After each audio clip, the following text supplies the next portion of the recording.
घोड़े के साल से कबल गैर मुल्की तलबा लेस्ली और जुवांका ने चीन के मशरकी सूबे जियांगशी की शीनगान काउंटी में रिवायती बम्बू घोड़ा रक्स का तजर्बा किया।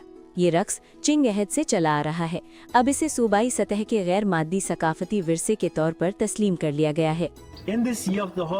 घोड़े के इस साल में हम घोड़े से जुड़ी दिलचस्प सरगर्मियों की तलाश में निकले और गैर मादी सकाफती विरसे के नक्शे कदम पर चलते हुए लीजियान गांव पहुंच गए।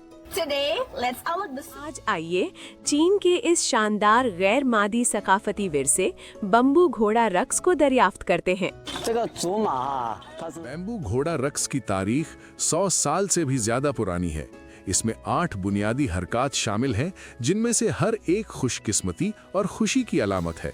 नए चीनी साल के मौके पर आपको जरूर शैनगान आना चाहिए ताकि बैम्बू घोड़ा रक्स से लुत्फ अंदोज हों और त्योहार के खुशगवार माहौल में खुद को पूरी तरह शामिल करें।